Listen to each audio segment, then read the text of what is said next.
Welcome to Straight Talk Live on Eco FM 100.7. Well, Happy New Week to everybody under the sound of my voice and everybody who has made it thus far this week.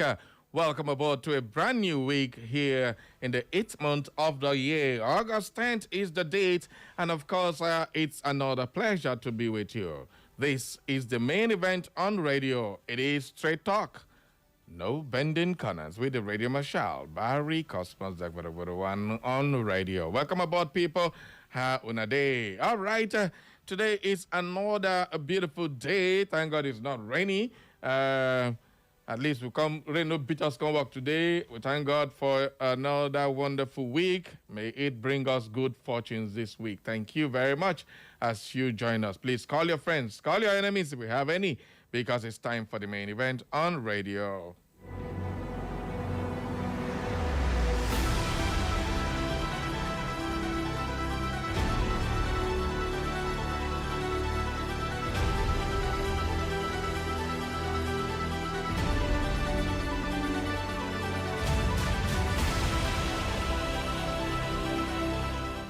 All right, today we will be taking a look at, we'll narrow our conversations to the NRS boss, Adedeji, who has come out with data to defend the federal government economic. It says Tinubu's economic reform is gaining and gaining and gaining. And he brought out a long list of data, companies who have made it, and the macro economy is looking strong, and all they need now is to consolidate on that. While Oju Zakalu on national television also said Nigeria macroeconomics is doing very well, fantastically well, it remains the microeconomy. But we want to take a look at certain comments that this NRS boss, Adedeji, who made some comments that Nigerians are not finding funny. They have been dragging him all over the social media, and people are like saying these people are so really, really far away from reality and telling us frivolous things that doesn't make any sense. So, Nigeria's economy is growing. The NRS data and the common man, the reality of the common man. That is what we're going to take a look at. That's our topic today. The NRS data, that's the National Revenue Service, and the reality of the common man. So let's take a look at this, do some analysis, and then let you know exactly what the government said, what it really involves, and these companies that they say they have made more money and all that, what exactly does it entail? What does it translate to you and I, who are the common men? So that is going to be the base of our conversation today. Well, I will not be doing this alone. We have the troublemaker in the house, the querist who asks so many tough questions and answers so many tough questions. We have the pleasure of hosting Chief Comrade Salvatore Amadi this morning. Good morning and welcome, Chief. Great morning to you, Barry Cosmos, the Radio Marshal, and of course the listeners out there. Happy to be here once again. Barry, do you remember that it was exactly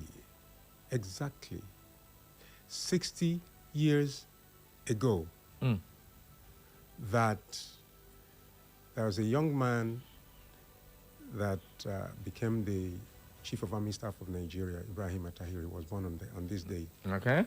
And guess what? You remember Dick Tiger, Africa's first world boxing championship title, here in Africa, Liberty Stadium in Ibadan.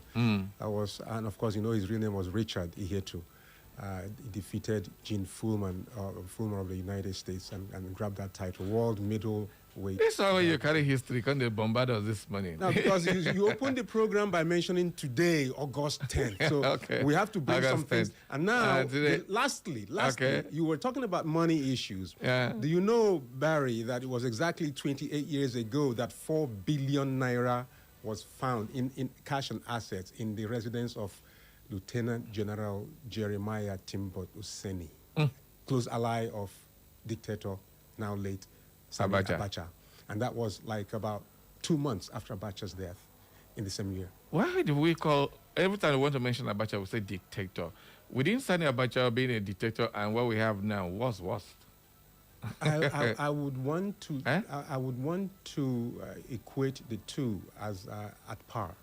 At par. At par, yes. So why are we not adding detector to another? When you say we, you were speaking for yourself and maybe one or two of your friends. Okay. I think majority of Nigerians are beginning to realize now that what they're going through is absolute dictatorship to a reasonable level. Anyway, why am I asking that? I have to bring that comparison because there are so many things we need to take a look at today, because it seems to me that if the presidency speaks, every arm of government shut the hell up, and every other thing follows whatever he says. So it's more or less, for you to be a dictator, you just have to make sure things go your way every time, anytime you want it. That's what happens. So it's as simple as that. So it is not like anybody's throwing any jibe or insult, but definitely we're looking at the situation of things. The court obeys whatever the presidency wants. The military does the same. The police does the same. Every other thing. So it's kind of course, he's the commander-in-chief. They need to obey the commander-in-chief, but at least the police should know that nobody is above the law. But unfortunately, so many people are now above the law. The law works for them. They don't work for the law. All right, so at the end of the day, we are going to be taking a look at this. But before we do all that, let's just take some few newspapers and do some. I have like 3 key analyses I want to do. 3 key, very, very important stories on the national dailies. Apologies today, I'm not taking any local paper. Mona, no vex. Salvatore here, you're a publisher. Mona, calm down. Tomorrow we'll do our own paper, no wahala.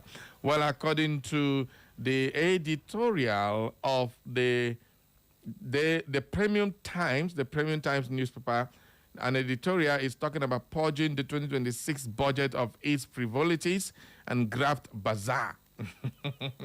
That's how it's written. It's a graft bazaar. Wow, wonderful, wonderful. It caught my attention. I saw it. I was like, okay, that's what talking. Now, what is this story talking about? Nigeria's 2026 Appropriation Act is decidedly a can of worms. That's how they wrote it. Their first opening sentence. This chilling reality sees national consciousness with the discovery in July of 1.3 billion naira allocated to a fake agency. Well, the Presidential Foreign Intervention Promotion Council, a.k.a. Adeyemi's fake budget, a fake agency. Well, now, according to media report that 780 million naira was expanded on musical equipment for churches in the Bende Federal Constituency of Abia State from the same budget. Can you imagine that? They bought for church musical equipment worth 780 million naira for one community constituency, Bende. I think that's Ojo Zakalo area. I think you are thinking all right. Mm-hmm. All right, so with this on... now, the one that really caught my attention is this one. According to Tracker, which scrutinizes the budget, revealed details that exacerbated the public's fury. This is 962.83 billion naira set aside for procurement of sports utility vehicles. Sports utility vehicles, 962.8 billion. That is almost 1 trillion naira set aside in our own budget for sports utility vehicles. That's number one. It also brought in empowerment projects that are not national priorities. A total of 78 ministries, departments, and agencies of government are being used to perpetuate the rip-off of Nigerian common good. So far, in the Fourth Republic, no national budget has been as huge in frivolities and lacking in transparency as this year's documents. This is what the Premium Times is writing. Well, according to Tracker, only 70% of 2,579 empowerment projects have clearly identified implementation location. The other 30%, we don't know where they go. But the empowerment scheme, according to Nigerian budget, now inside national budget, now we talk so. This means that the remaining 30% deal with phantom or ghost project. And when we are talking about 30%, we don't talk about 30% of 1 billion or 10 billion. You're talking about trillions, 3 billions of naira. While we are doing this is happening in our national budget, well, we'll now move over to the NRC report later on and then relate this to. I know why I'm bringing this to. So, because I want us to understand where the government is coming from. When they talk about making more money, generating more money, on whose account? On the masses account, because everything is taxed to the latter, and this is what happens. So this one will juxtapose it with the NRS report and the growth of economy as claimed by the presidency. That is that on the editorial from the Premium Times. I told you I'm just going to pick some very, very interesting stories and we'll dive because of time. So Salvatore, do you have anything to add to that before we move on? What I want to add, Barry, is that I will be shocked to my bone marrows if by the end of this month, August, there is no process of impeachment of somebody. Ha! Who undo that one? Are you serious? Impeachment in Nigeria? That shall not try it. Otherwise, your constituency. No, sorry. Anyway, well, that's the troublemaker. I've started looking for trouble. Now, another interesting one to the Vanguard newspaper is only 6 banks pay 1.27 trillion naira dividends despite huge, huge profits. This according to the Vanguard newspaper. And the story goes thus: only 6 of Nigeria's biggest listed banks rewarded shareholders with a combined 1.27 trillion dividend for the 2025 fiscal year, while 5 other profitable lenders were barred from making payouts after failing to meet the Central Bank of Nigeria's prudential requirement. Where Financial Vanguard findings show that GTCO, Zenith Bank, Stanbic IBTC, EcoBank Transnational Incorporated, Wema Bank, and FCMB passed the Apex Bank dividend eligibility test and declared payout. So it is not because the bank doesn't want to pay, it's because there's a threshold the CBN say you must reach before you pay dividends. What does that tell you? What it tells me is that the massive fraud going on in the financial sector in Nigeria has gone on unabated. Okay. In fact, it has increased over the years. And, this fraud in the financial sector, it involves a lot of corporate bodies, global corporate bodies. And it's not just about the banking industry. It also involves the petroleum sector and the telecom industry. We talk about tax evasion and, of course, electronic banditry, digital prestidigitation, which is the more you look, the less you see in the telecom industry. Now, I don't know about you, Barry, but I have personally experienced a situation where you, for instance, borrow 4,000 naira from a telecom operator, and under 2 hours, you are told you have exhausted the money, and you didn't subscribe to any data for more than 400 naira, and you didn't make calls worth 1,000, and within that period, your 4,000 that you borrowed. And of course, what they give you is 3,400 and collect 600 naira as interest, as commission, as interest. So you have to pay for it. Yeah, so at the end of the day, you're asking you, and this has been happening frequently, especially with MTN and Glo. And I'm saying this authoritatively, mentioning names, because I have the proof. And so where are we if the federal government is not involved by any means in this fraudulent activity? Nigerians need to know why. All right. It must continue. That, for time factor, I'm trying, you know why I'm selecting these stories on the paper? It's all connected to what we want to discuss today. Because if you look at this, the NRS says Nigeria has posted 14 point something trillion naira in the combined profit of the macro economy, showing that our economy is growing. But when you look at this, other indexes that make up this 14 point something trillion. Number one, if these people pay dividends, definitely their profit ratio will reduce. And so the bank is being withheld from making these payments known. And that is what really bothers me because according to the Vanguard newspaper, 11 big banks listed on the exchange posted a combined profit tax pre-tax of 6.4 trillion as against 6.7 trillion in the same period of 2024, indicating a decline by 3.8%.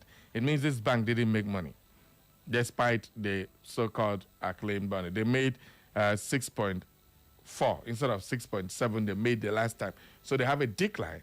Not even that, but it's still profit. We're not talking about losses. It's profit of just less than 3.8%.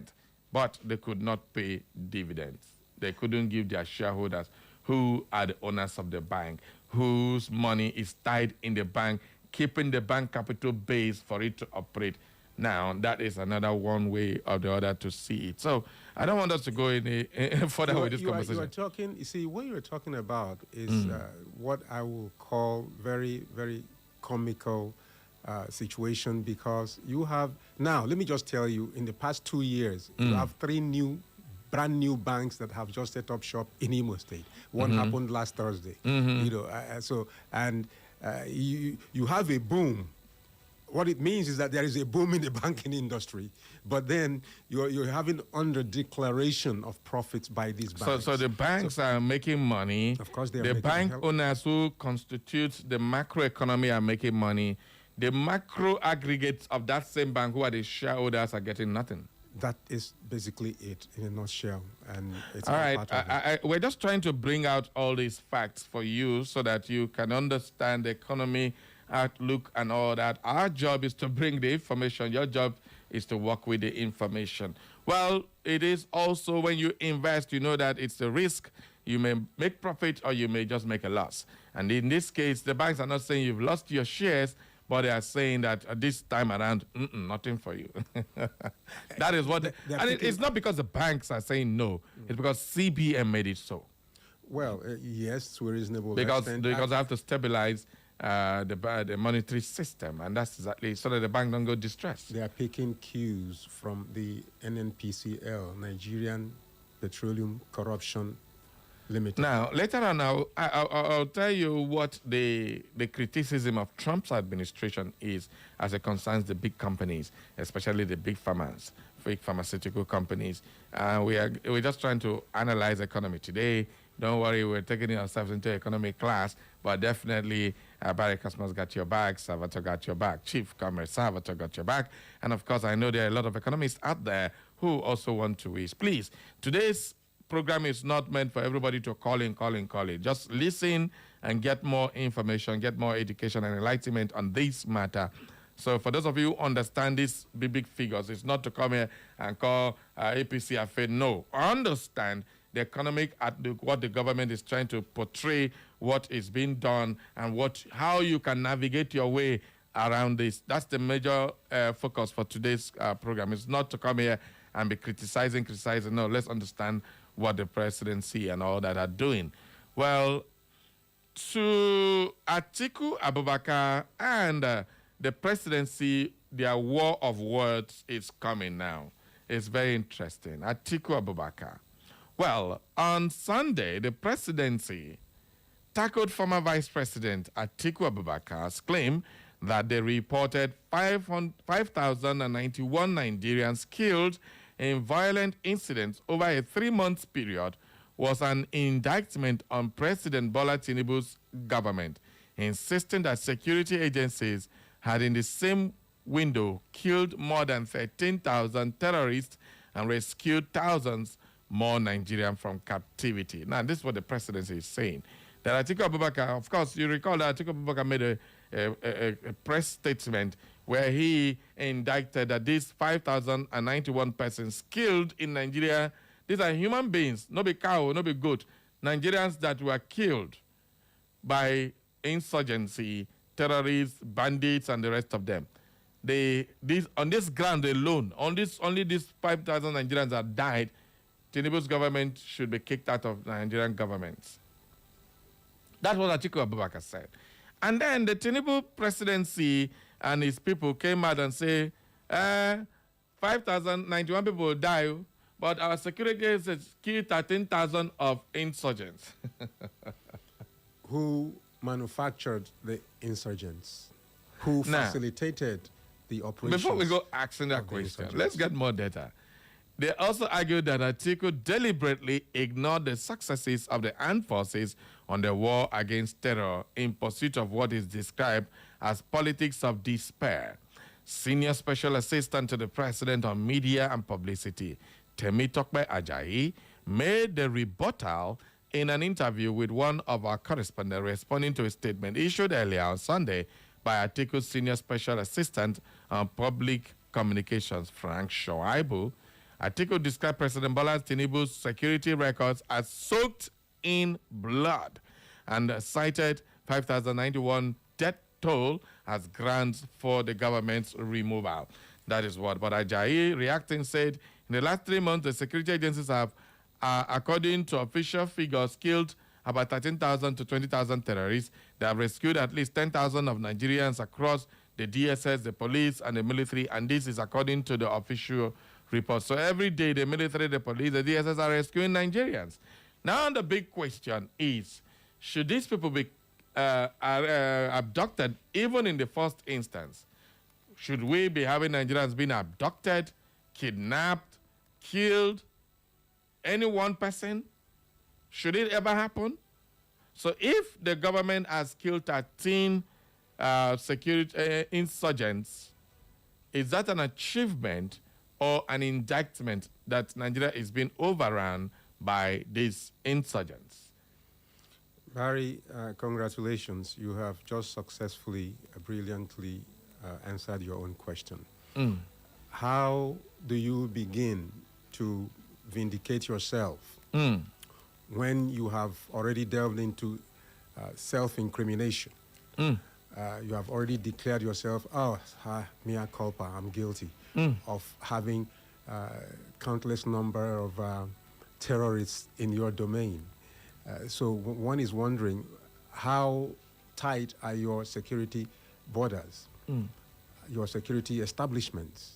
How come you have so many terrorists, insurgents in your country, to the extent that you are now bragging of killing 13,000 of them? In 3 months. In just 3 months.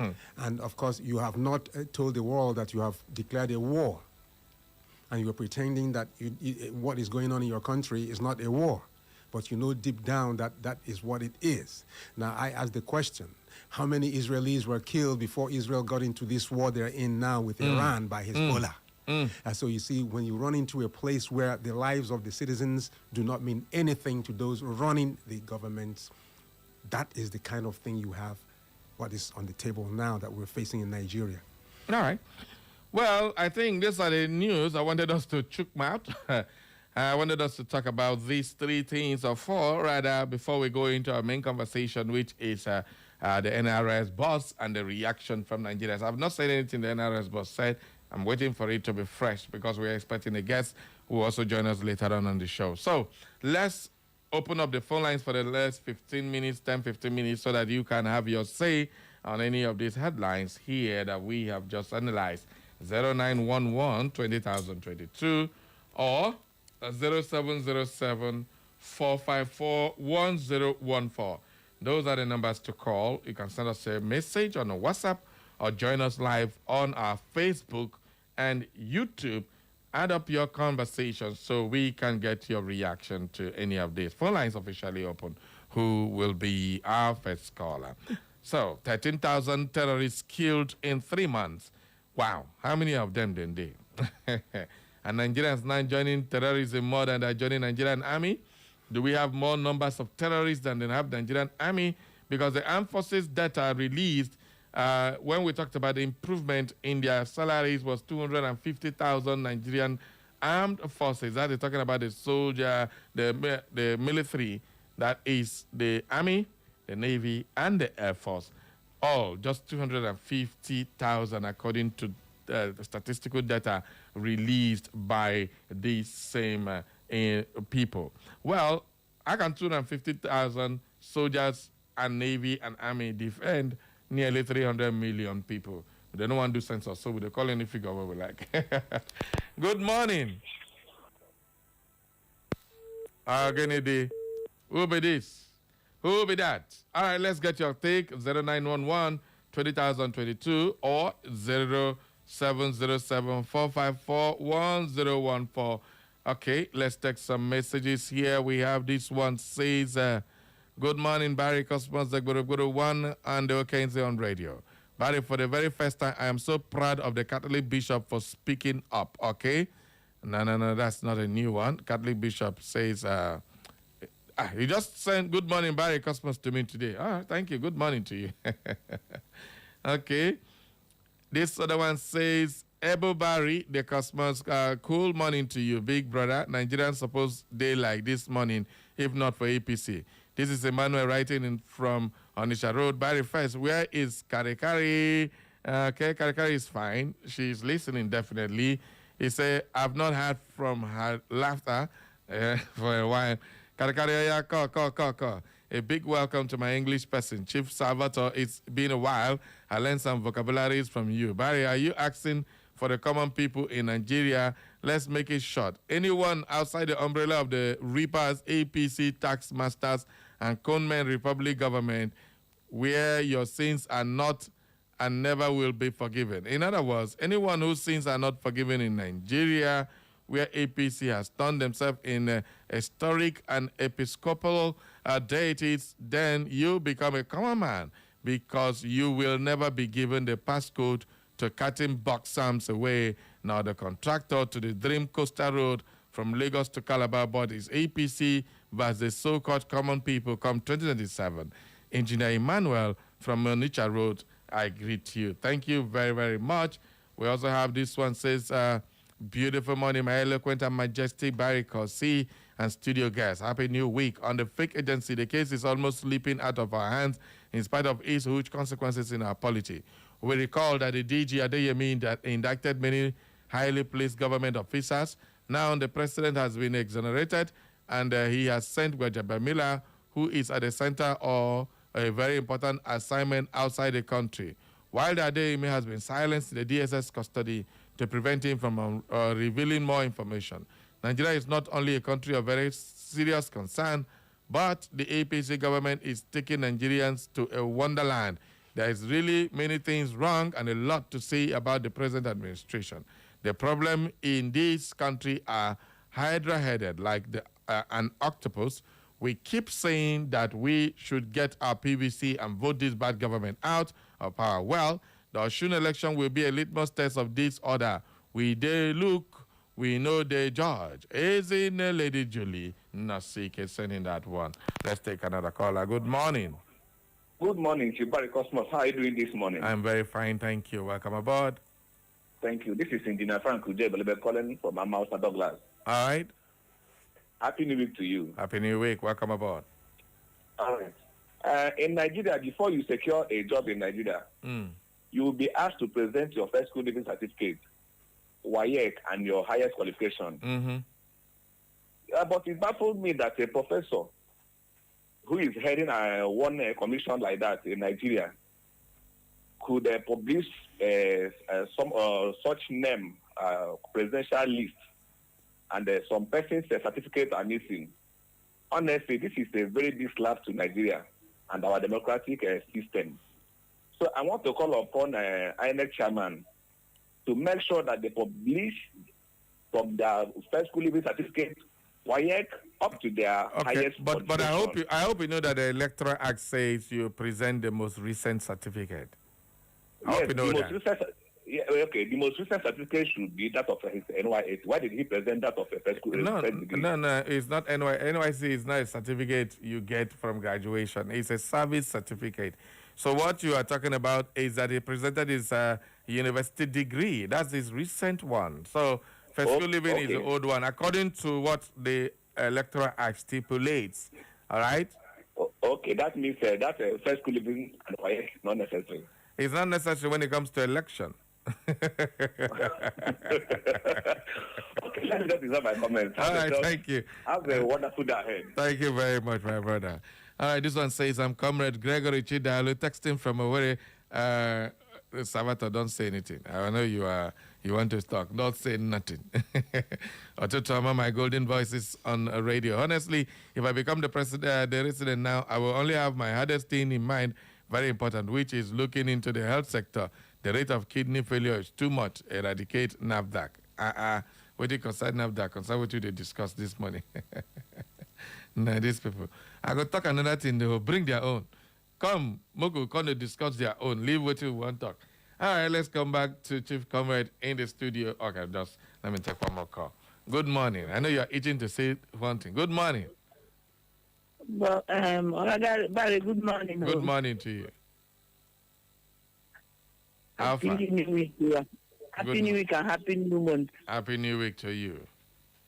I greet the guests in the studio. Good morning. Good morning, sir.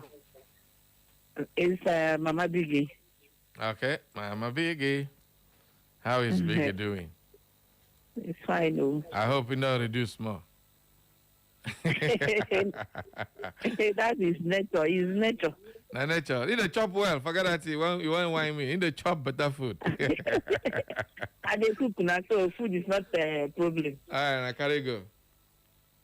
What I want to put my is that of bandits. You said that Nigeria may kill 13,000 terrorists, but They say 13 to 20,000. It's a Western development. If it is true, Okay. if it is true, because the journalists will come out and debunk it, say it's not true. Okay. But if it is true, it's good. And they said they are recruiting people are entering into bandits more than Nigerian army because they don't ask about a certificate there. They said your qualification. What they need is you in person, and the bandit is paying them very well. That is why people are entering it because Nigeria hunger wants to kill everybody. So all these young men, they feel that the best way to make money is to enter into bandit. So if you how do I put it? If you kidnap one person, maybe they pay you 500 million. Jesus. They share it. That is why they are entering it. All right. Well, crime is nothing good about crime. Let's not kill ourselves. It's not good. But that's the situation of Nigeria. Let's not kill ourselves. All of us is that they are doing it's a business. All right. Thank you. It's a business. Thank you so much. We are going to go on a short break now. When we come back, the program continues. But before that, Salvatore, chip in one comment. Yes, well, let's not deceive Nigerians. There is a minimum requirement of qualification for election to be elected into an office in Nigeria. It is prescribed in the Constitution of the Federal Republic of Nigeria, and that minimum requirement is not a first degree from any university in this world, Barry. We have to get that straight. We shouldn't get this twisted. Well, So yes, so you must, if I have to employ an accountant who will be overseeing the finances of my company, and that accountant does not prove to me that he or she got first school living certificate or WAEC, GCE, then I want to know how that person got that first degree that qualifies him or her to be called an accountant with a first degree to handle the finances of my company. all right. Well, that's the lacuna. We need to close in our Constitution and the Electoral Act so that all this kind of madness will not be happening. Let's go on a commercial break. When we come back, the program continues immediately after. Now, remember, we'll be taking a look at the NRS, the boss who is defending Tinubu's administration with some data, which will reel out for you after this time. Don't go nowhere.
to the news update on Echo FM 100.7. We are the fresh news people. Here are the latest stories we are keeping tabs on.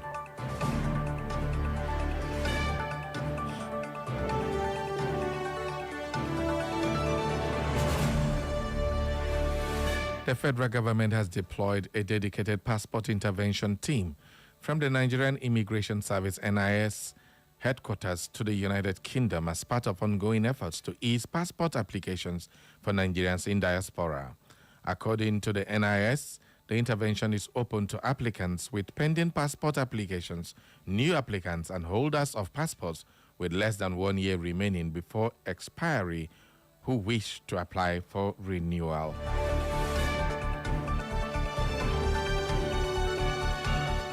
President Bola Tinubu has urged religious and spiritual leaders to consistently speak out against terrorism, kidnapping, banditry, and the misuse of religion to justify violence. He urged religious institutions and networks to strengthen advocacy for peace education, religious literacy, scholarships, and moral development of young people.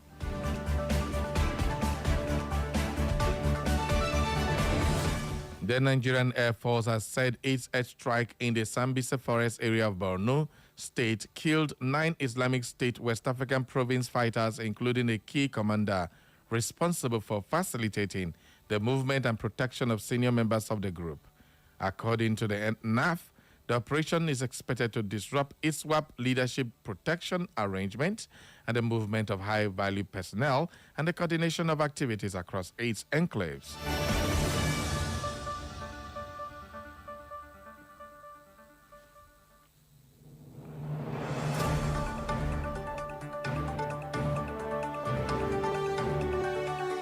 In Lagos State, the Lagos State Police Command has commenced an investigation into the death of 23-year-old female student of Nigerian Law School at the institution's hostel in Victoria Island, Lagos.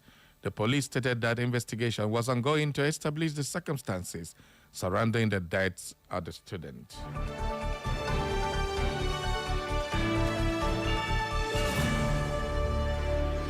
The sector commander of the Federal Road Safety Corps in Niger, Aishatu Saidu, has confirmed the killing of 15 travelers with 25 others hospitalized following a fatal road crash along Anagi Mokwa Road.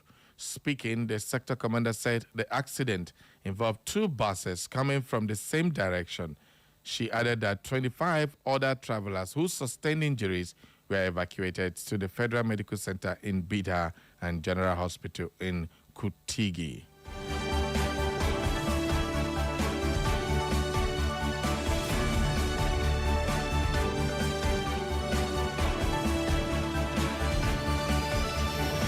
And in business, the Senate Committee on Banking, Insurance, and Other Financial Institutions has stepped up efforts to strengthen Nigeria's financial system, bringing together major regulators and industry experts to develop coordinated measures for economic stability, financial inclusion, and sustainable growth.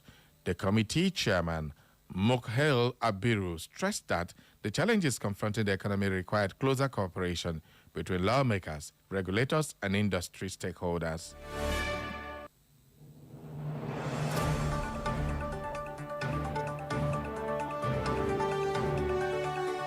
And in sports, Nigeria Super Falcons will face South Africa's Bayana in crucial playoff as both teams battle for a route to the 2027 FIFA Women's World Cup.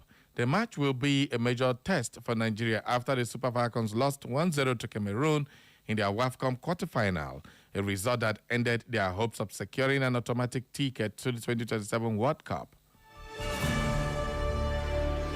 And on the foreign scene, the former commander-in-chief of Iran's Revolutionary Guards, Mohsen Rezai, has been named head of the country's highest national security body, the Iranian presidency announced. Rezai, 71, led the Guards from 1981 to 1997, a tenure that included almost all of Iran's Iraq war, before going on to occupy several high-ranking political posts. He then served as military advisor to the supreme leader, Ayatollah Mojtaba Khamenei.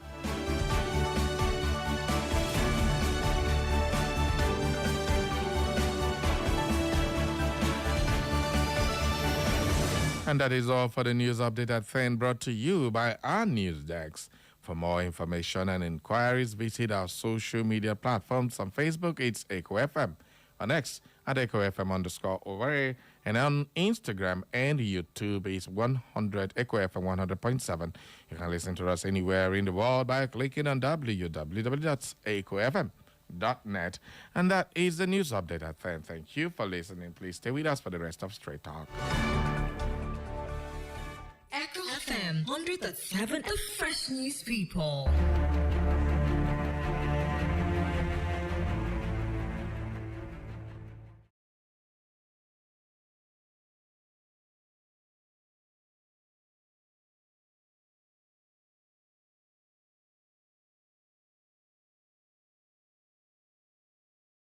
Government policies, the economy, politics, social news, entertainment news, security concerns.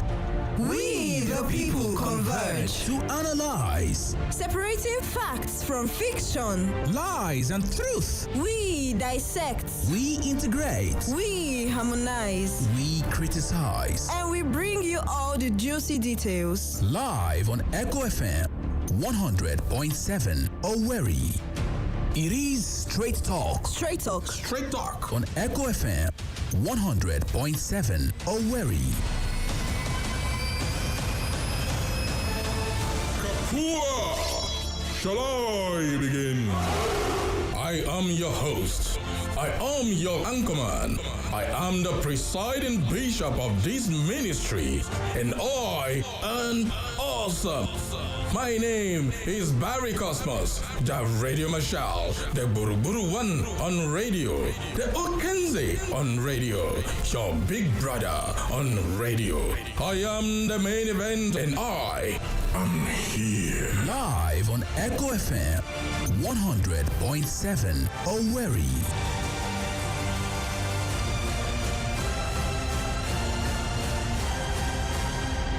Are you ready?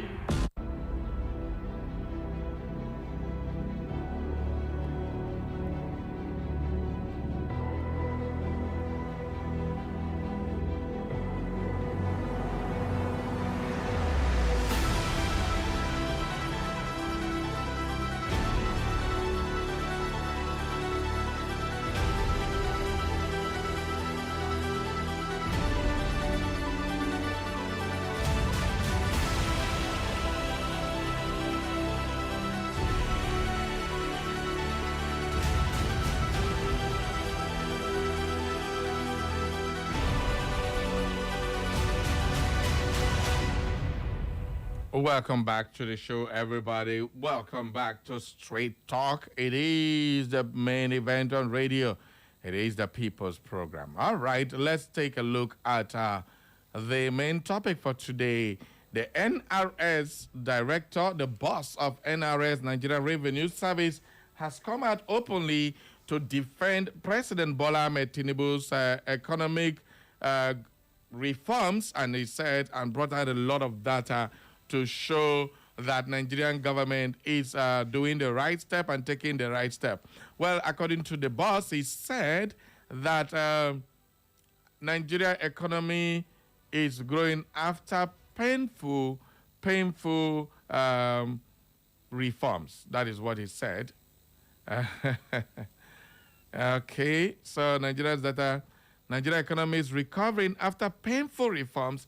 That is coming from the NRS, well, in Abuja. The Nigerian Revenue Service, NRS, has said the Nigerian economy is showing strong signs of recovery and accelerated growth, following a series of painful reforms implemented by President Bola Tinubu.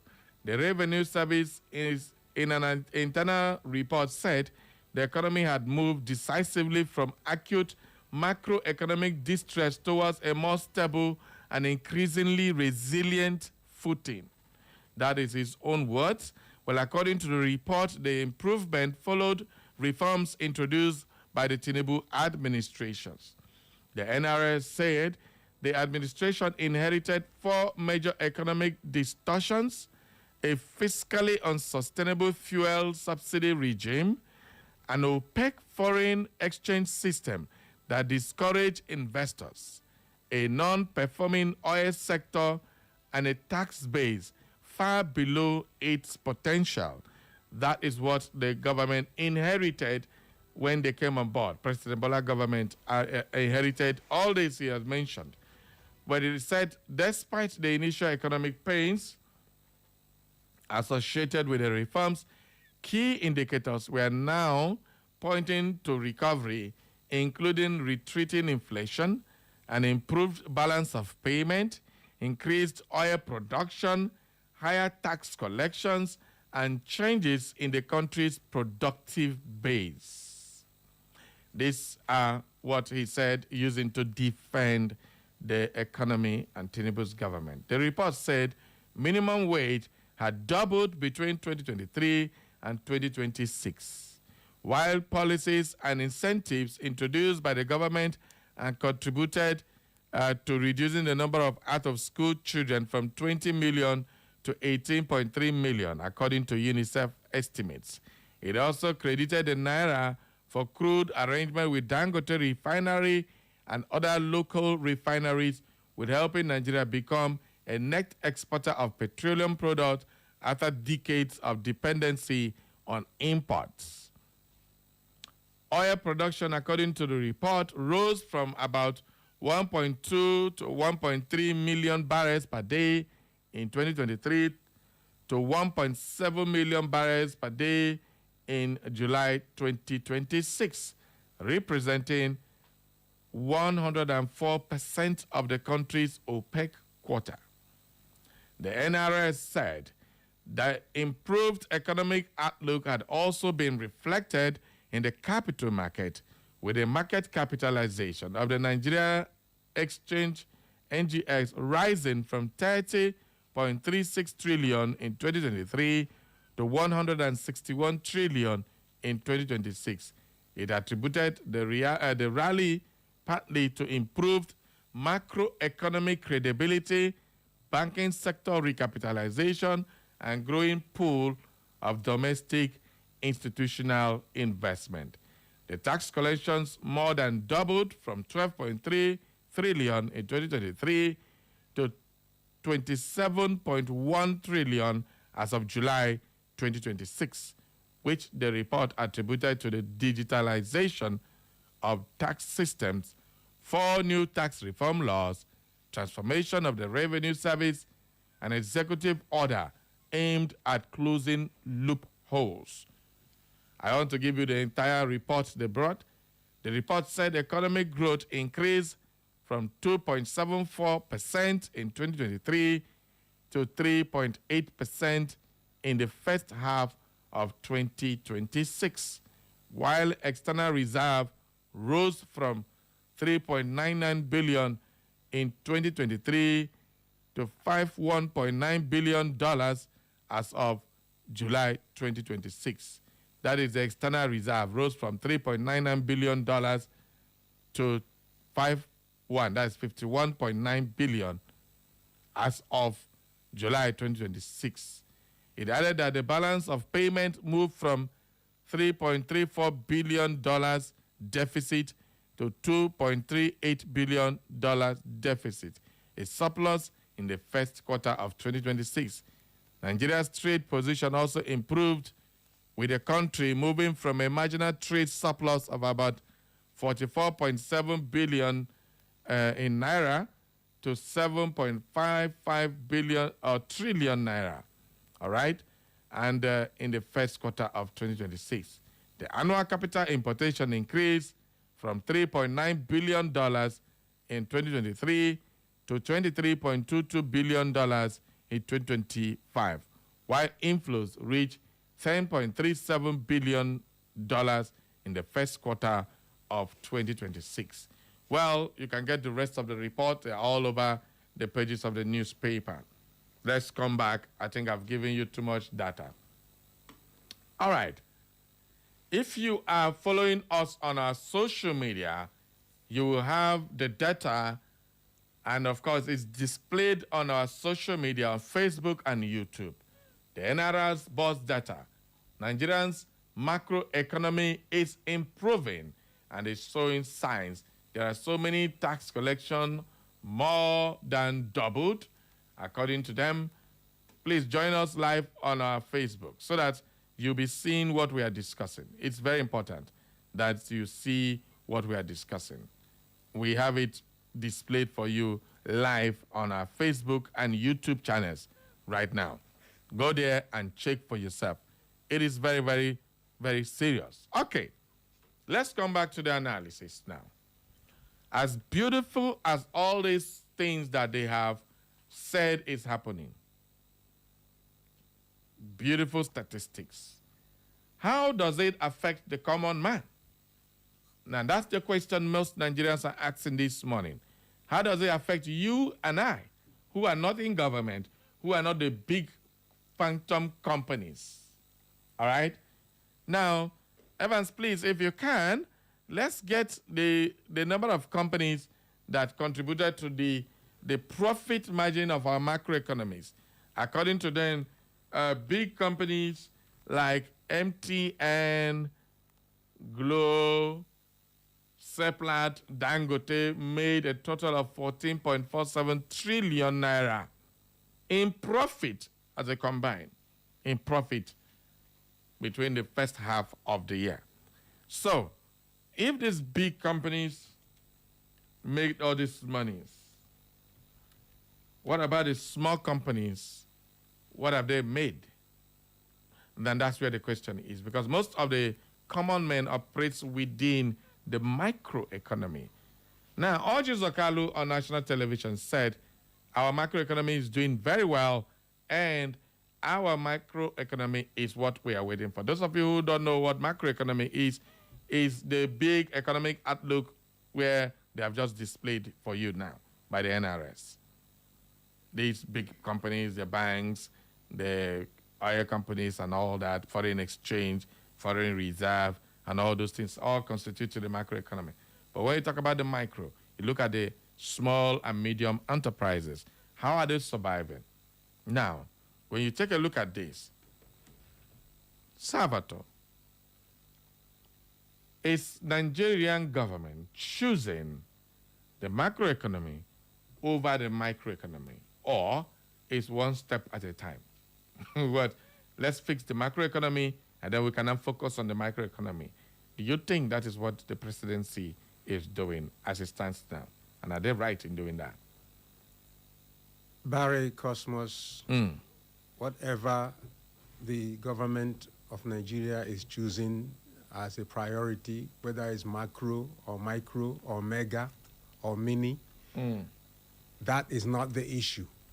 The issue is what you mentioned earlier before that statement, and that is, how does that play out in the lives of the average Nigerians on the streets of Nigeria? And Barry Cosmos, I can tell you that shortly before Tinubu assumed office, the comparison you can lay between the cost of fuel from that time till now, the cost of fuel has not doubled, not tripled, not quadrupled, it has quintupled. That's times 5. Now you'll be asking yourself, how much were you paying for a bus Imo to take you from Wetherall to Orji in 2022? And how much are you paying now? It is these numbers, Barry Cosmos, that will tell you how much life and cost of living has gone either up or down, north or south. Okay. And it is impacting negatively in the lives of over 200 million Nigerians. Okay. And that is what matters to them. All the lingo they use to confuse Nigerians on their achievements, some of us know better than that. Okay. The problem is that they think that no Nigerian ever saw the 4 walls of a primary school to understand the kind of lingo they are using to try to deceive themselves.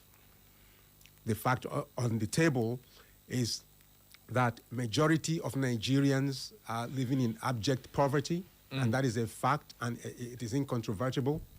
And so when bodies like the World Health Organization and the UNEP and the rest of them begin to throw out figures concerning the country, they begin to tell you that those world bodies don't know what they're doing, or they're telling lies against Nigeria. And it only happens that it's only Nigeria, the World Health Organization, and other world bodies will be telling lies against, because they are painting a true picture of what's going on in your country, and you want to deceive your citizens to the contrary. Okay. So the world knows better.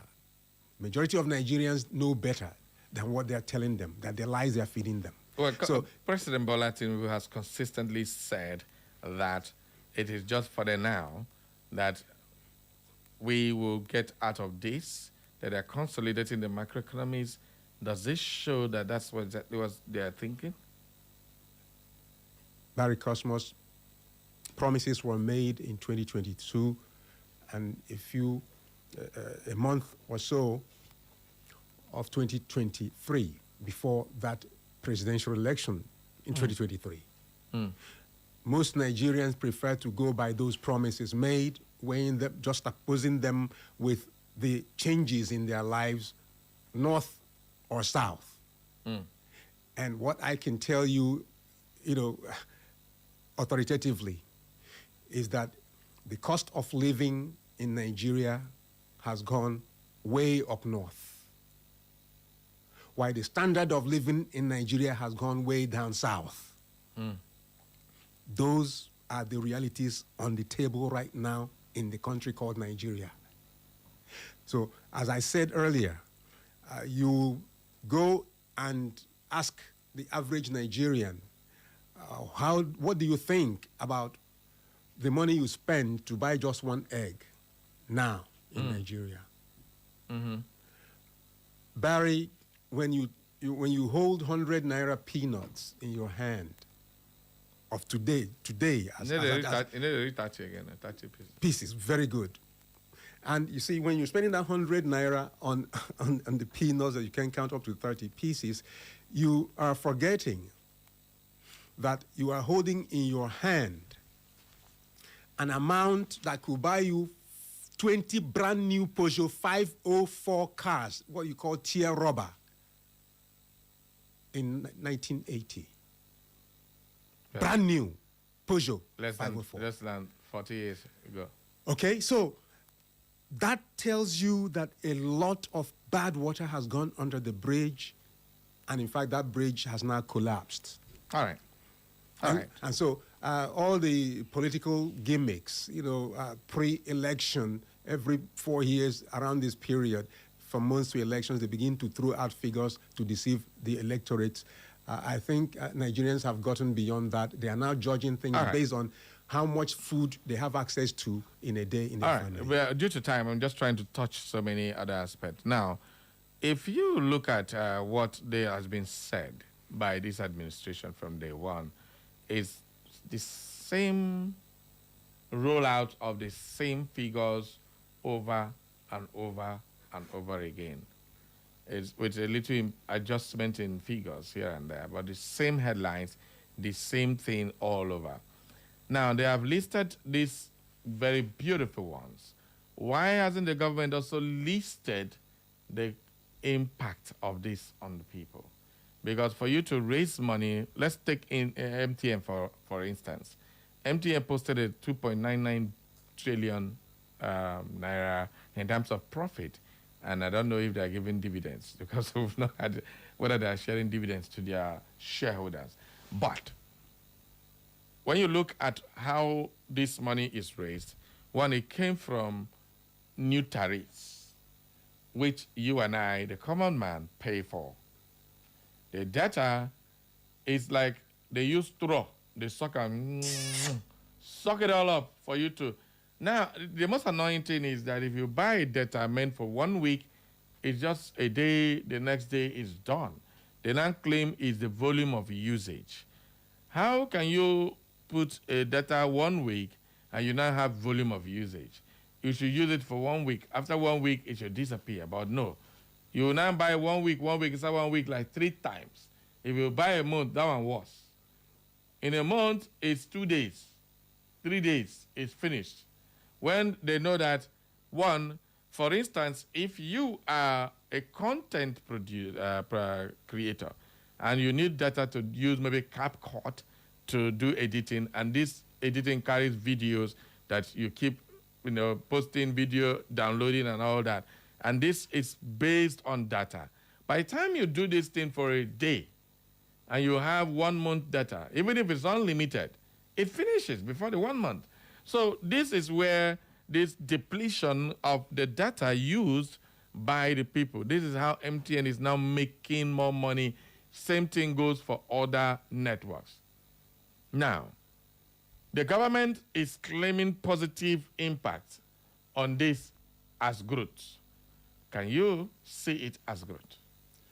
I see it clearly as interactive complicity in the fraud committed against Nigerians in the telecom sector, citing what you've just said now concerning data and all of that.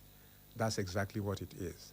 The federal government, you'll be hearing adverts on radio about Federal Consumer Protection Council, blah, blah, blah. No, I know absolute rubbish.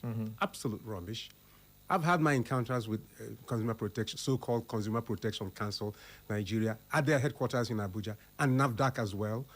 Right from the time of Ifiu Menyi, when I investigated Milan contaminated rice here, that that matter was here in Imo State, okay, and under Dora Akunyili, I carried out a lot of investigations concerning the things going on, and you will discover that at the end of the day, if you don't have the right people in place controlling these agencies, you are just worsening the problems of Nigerians, because at the end of the day, what you get is collusion. Interactive complicity between the government and these multinationals ripping Nigerians off. Do you see this as growth now? How can it, how do you classify growth? Growth of whom? You were talking about growth of a few people who have stumbled into power through various questionable means and now taking the country, to ransom, and Nigerians are held hostage by a cartel. And you say growth. Growth in whose pocket? Growth should be determined by the lives of your citizens. That is where ultimately the indices for growth should be taken from.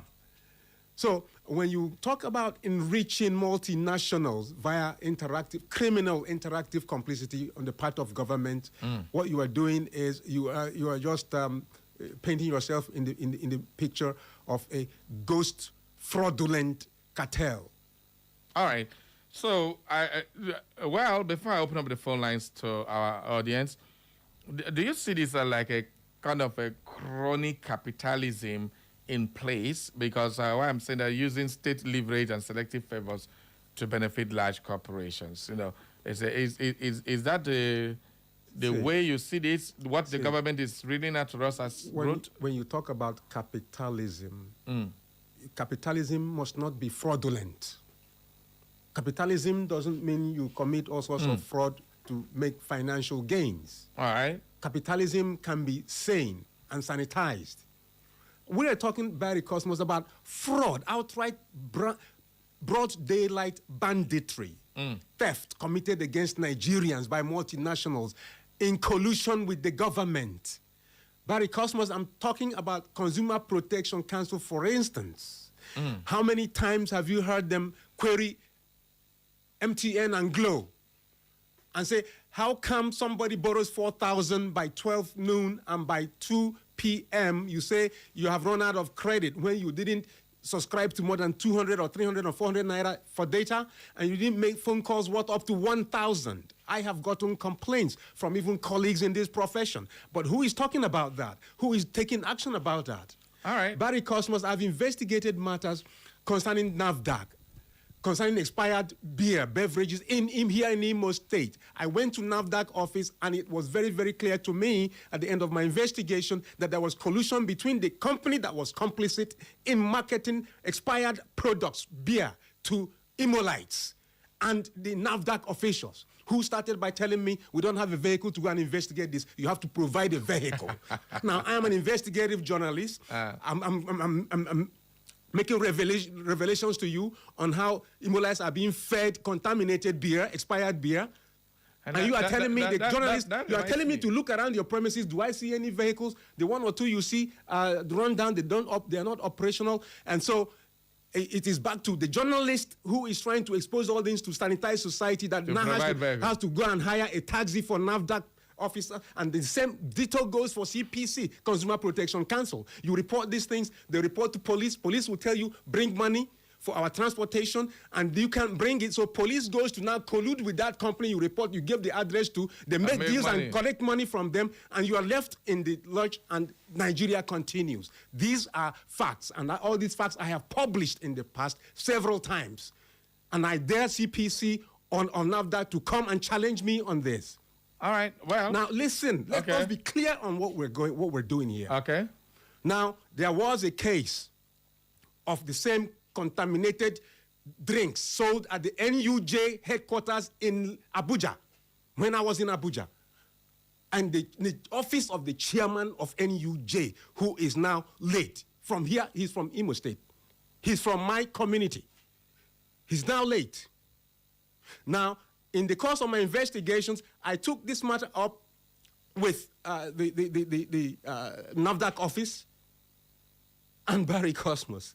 At the point, they were even telling me that they didn't know the address initially. They didn't know the address of the depot from which these contaminated expired drinks were being sold to a place as sensitive as NUJ headquarters Abuja, that they didn't know the address.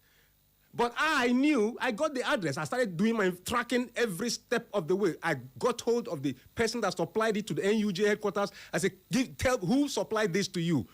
They were reluctant in releasing that. I finally got it. I kept on moving until I finally arrived at the depot in Abuja, near Gwarimpa. And I now presented this factor. So, let's calm down. Cool. I want to find what I can use Savannah don't spark. So calm down. Now, you know, see, when we look at all these same old, repetitive, telling us one thing over and over that the government has done, when you juxtapose it with reality, it's completely a facade. That's exactly what Nigerians are feeling. Now, let me just spoil people's mind a little bit. The NRS boss told Nigerians that Tinubu treks from his house to his office and he eats once in a day as president. So in the suffer too. And Nigerians are not finding that funny at all. He also says how much is one of those cars that Tinubu cannot afford. And then those cars, all those long vehicles, and all that. On national television, when he was being interviewed by Shehu Okimbere of Channels Television, he made this on national TV. It's not like it's social media. He made the comment. And at the end of the day, so if President treks from his house without moving in the car inside Aso Rock, where he lives, to his office, wherever his residence is, I don't know the distance. We don't know the distance. And people paying heaven and earth for transport outside. People even looking for transportation they don't have. People see government with long convoys of over 50, 60 cars following one man, all fueled with Nigerian money. Each of those fuel for that car, you know, say jeep the control money, and then you are moving from maybe Gwagwalada to Gwarimpa, or from Aso Rock, Asokoro area to Maitama, and just going there and coming back inside Abuja. You know how much those cars will consume daily if the president is to leave Aso Rock for anywhere. People are complaining of the cost of living. And waiting you come to defend is that Tinubu treks from his living quarters to his office inside Aso Rock. So for that reason, he's prudent. Well, it's good. You are responding. I don't want to get angry. I just giving me laugh. But please, we have to bring it information, even if uncomfortable for you. That's our job. We have to bring it. So it's not for you to come and shout and cry here. So critics are pointing out to the government actions appearing to favor specific companies and over rivals, undermine their fair competition and discourage true innovation. And And this is the reality of what the government is We're doing. talking about accountability here. The best way to trust a government is through accountability. What was the last thing you heard about the missing 210 trillion naira? All right. Well, let's just go. Let's stick to what we're discussing. What we are discussing here is the realities being faced by Nigerians. Are you aware that I was involved in an accident coming from Tueke to Okwele on Tuesday last week? Over deplorable state of road on that Okwele Idaton Dikenafai Isekinese Amumweshi in Tueke Junction. Well, at Amanato Market. I just decided during my investigative work to board a tricycle, for goodness sake, and at Oriaman, 100 meters from Oriamanato Market in Idato South, that tricycle overturned in a pothole. Idato Nation had a governor for 8 years. What did the guy do? Why not repair on our road? We are still talking about the same thing, Barry Cosmos. So let's just move on. Let's move on. By the way, you're still owing me beer for that survivor. We are still celebrating your survivor. Because that accident was, when you told me, my mind flew like, what the hell? But thank God you're hell and hearty. The only small body will pain you. So thank God. And sweet. Now, let me even, there's something very interesting about that accident. Do you know, okay, now the passenger sitting on my immediate right, he couldn't continue with that movement, that journey. He had to, his right wrist was broken. He had to be rushed to a hospital from there. He couldn't make the journey. The young man sitting on my left is a youth corper from Federal University of Agriculture, Abeokuta, who is from Oyo State, coming to Imo State, the youth corps camp, right? Okay. And all things being Nigerian, the young man was deceived into boarding a vehicle to go around the whole world, so to speak, from Olo. Somebody going to Dikenafai was told to board Owerri, Warehouse Junction, to Olo, then from Olo to Ntueke, from Ntueke coming back to Dikenafai headquarters, like doing 270 degrees. Ew. When you could have come straight from Okigwe Road straight to Okwele, then 500 naira from Okwele to Dikenafai Junction. The young man spent 6,800 naira. He told me his experience. Because Igbo man wahala. It's too like business. No. Don't say that. Don't say Igbo man wahala. It is a Nigerian thing. It's a Nigerian thing. Yes, the country has been fashioned into a criminal den. Right. So, but this will not be government, Kosan. Who government? Not be government. Now government, I make them they do overcharge the youth corps because they're not saying no. They are picking a cue from fraud perpetrated on an annual basis by my government. phone line has been buzzing all day. Let me take some calls. Who be this one? Good morning. Hey, they say make you talk, you don't talk. Carry. Good morning. Yes, sir. I just called to say hi to you, Salvatore, and that's my what do I call my love. That person. Yeah. Thank you. Okay. That person that puts me into the members. Oh, yeah. It's good. Thank you. Barrios. All that you have been saying, When in my secondary school days, I came across this book, some are born great, some achieve greatness, and some have greatness thrust upon them. Yeah. Those who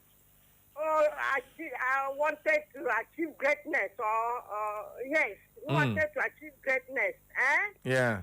Many of them in a country of affluence, you are explaining the national waiting, which I don't understand, and maybe many people like me don't understand what you are talking.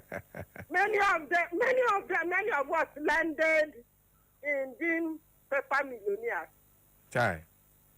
Paper millionaires. I, for one, I never knew what was 1 million. I never counted 1 million when I was in service.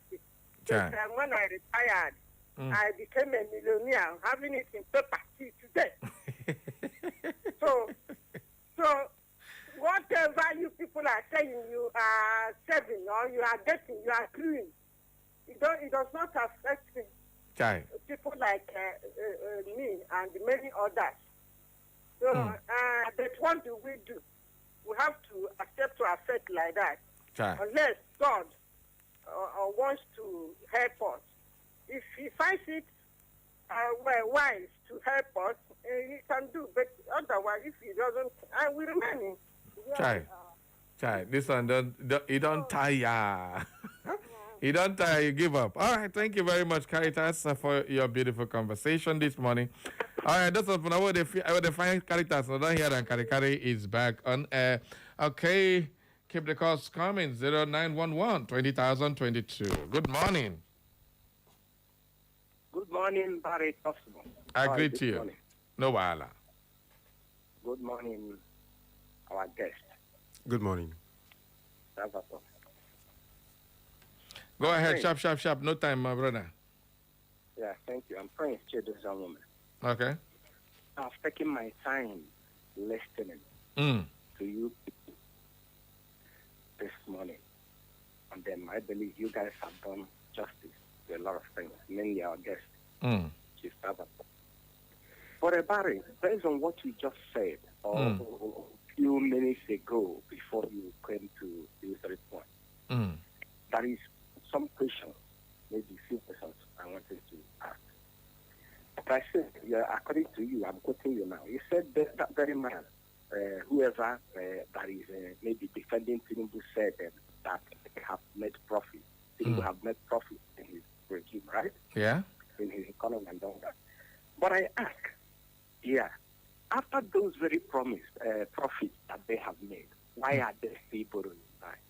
Why are they still borrowing? Every month. Why are they borrowing? That is number one. Okay. Then I also want to ask you, Barry, based on your answer to that very man that called and complained about Tinubu's qualification and all that. You said, I'm quoting you now, he said that according to the law, that it depends on the last qualification of that very person, right? Yeah, the recent one. Yeah, the recent one. Then I ask you, Barry, which certificate exactly are you talking about? Or is it the one that is questionable, the Chicago saga and all that? I want to know the exact certificate you are talking about. Okay. Is it the one that is still questionable? I mean, the consistency and the questionable one, or is it another one? Thank you and God bless you. All right, thank you, Prince. Number one, I am not INEC chairman. INEC chairman is the one that should answer that question, but I believe it's the same certificate that is being scrutinized by every other person. All right, thank you very much. Let's take another caller. Good morning. Hello, Barry Cosmos. Good morning. The senior citizen, Mazuzoma. Good morning and welcome, sir. Thank you so much, Barry. May I make a suggestion? Okay. It may not be important today, but can we use the Good Mondays to crying, weeping, and similar things like that? Because Salvatore's uncle or cousin, whether distant or very close, or brother, was governor for 8 years. I think that was what you were reminding me. Yes, I told him that. And that is enough. That is enough. Let him go home and ask. Go and cry to your brother. You can't blame everybody all the time. And the road he's referring to is less than 2 kilometers to the house of the governor. Abi? On a straight line. I know what I'm talking about. Yes, of course. It's less than 2 kilometers on a straight line to the governor's house. Less than 1.5 kilometers on a straight house from that point to the governor's house. Barry, let me ask you again. I keep asking, how many of you can correctly claim to understand Nigeria? Good morning. I'm senior citizen Mazuzoma. Good morning. Thank you, sir. Mazuzoma don't come with this question that I never have answers to. All right. Good morning. Good morning, Sabari. I greet you. Yeah, I also extend my greeting to my able chief, my able and respected chief there with you. This one another idea, Tom, man. On a no get road. Good morning, Frank. Frank, good morning. Yeah. About it. My name remains Comrade Frank from Worksley Out. Okay. Speaking. All right. Yes. I have been listening very carefully since you have been speaking. So I have a question. Oh. to deliver to you, to send to your friend. You know, last tenure, when our president was campaigning, he made a promise in which I am still hoping and expecting on that promise. When he told Nigerians that he is going to give us steady power, that if he fails to provide Nigerians steady power, that if he comes for second tenure, that we shouldn't listen to him. Okay. I'm still standing on that promise. So our president have some moves to provide steady power to Nigerians. The election is on January. He still have some moves to answer Nigerians on that question, in which he promised us steady power. All because right. let me tell you, sir, Frank, if Nigeria, my own country, has a steady power, let us start from there. The economy will be nice. Thank you very much, Frank. Please, I know the carry me go here. Let's stick to what we're discussing. Good morning. Okay. Good morning. Yeah. Good morning. How about it? Good. Yeah. Katchison, welcome. Yeah. Good morning, the guest in the studio. Good morning. Yeah. My name is Katchison Ekuha. I am calling from my community of, the West Local Government. But I want to say something. You see, it is good as a government, that is, if a government is doing well, let us thank them in that area they are doing well. Okay. And where they are not doing well, we'll also criticize. But you don't overrule that they are not doing anything at all. The point I'm making is this. The guest in the studio said he had an accident around, he said Idato Road or something. I want to say sorry to him on that area, but I want to make something clear. That same Idato is not as if there is no other good roads there. I am aware that the government is constructing, is it Olu Mwe Akokwa road? I saw it in the internet, is constructing it. That road is also under construction. So he ruled it out.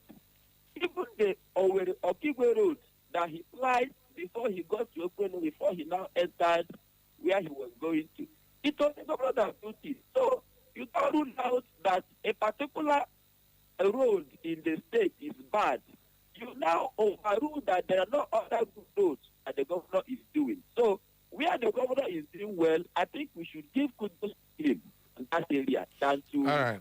I think what the point I'm making. Yes. Your point is well noted. Thank you. Your point is well noted. No reaction. Leave a main area. I know. I want. See, people want in one talk. In one begin talk. We only have 5 more minutes to wrap up this program. No reaction. Let me take reactions from our Facebook, not from Sabata. Messages on our Facebook says by Emeka Dimpa. Barry Cosmos, good morning to you and your guest in the studio, Comrade Dimpa Emeka from Omumalu Maku in the Himembano LGA barrio. I read yesterday on social media that House of Representatives is investigating this fake agency. Both Tinubu, Wike, Ndume, and other cabinet members are board members of the same fake agency, and this country called Nigeria, as it stands for now, never find it fit to summon these high-ranking members in this evil administration. Barry Cosmos, I pray that this country called Nigeria never happen to any of us. One and the guests, have a great working day and a happy new week. All right. Well, I don't know where you got this particular message from. There is no verification for the names you've called. I know there are names that have been mentioned, but I can't remember Ndume's name being there. And who else again did he mention? Well, you can verify that one later. Comrade Gregory Chidalu says, good morning, my presenter and the guest. I'm watching from Owerri. Ogabari, have you ever wondered why the most generous, kind, loving people aren't given chance to rule? The answer is simple. Qualities like love, kindness, and generosity aren't rewarded by our economic system. Lying, exploiting, and dominating are. And that explains why sociopaths rule the world. Oh, boy. Ukwangi Yele says, good morning, Barry Cosmos. My name is Enyenam Nwafigbo, the only son of Akwa Ibom, Barry, I would like you to be our INEC chairman so that this country will move forward. You bring our INEC chairman will because the democracy of this country. Barry, I don't want to lament again for this country. Let me just use that energy and lament for my family. Let our leaders do what they like. One day this country called Nigeria will be better when I will be the president of this country. I will appoint my siblings minister of petroleum and all my cousins will be given a post as minister. You don't see how the country won't use good under you. Okay. Sonny Barry says, good morning, Mr. Barry and the guest. Nigeria has become a jamboree. How can I defend failure? I have never seen anywhere in the world government will reform economy and be punishing their people. Please tell him to stop deceiving himself and speak truth. I'm watching you from Onisha, Anambra State. Again, Governor Soludo, who said sit at home is over barrio. Everywhere here dry. Even hotel where I lodge look like gate. These people should stop lying to Nigerians. Oh, now wow. Is a sit at home still happen for Anambra State? That reminds me, that day I went to Akokwa. It was on a Monday. I was going in the middle of the way because I was driving and I got to the center of the road. I can't realize, no, only me in the road. Nobody did this road. Who did there? I said, well, I got to I said, come on. Now who they go? And I said, nobody there for road. So this is how still they walk. Chineke, man. Anyway, that's good. So I want to go to your village now. I need to go on Monday because anything we see for road. Now only newspaper we will go read that. All right. As a matter of fact, I'm heading there now. Okay, today on Monday. Yes. Okay. You don't go and now say they go road. Maybe they no go away for road. They get people they provoke this morning. No go anywhere.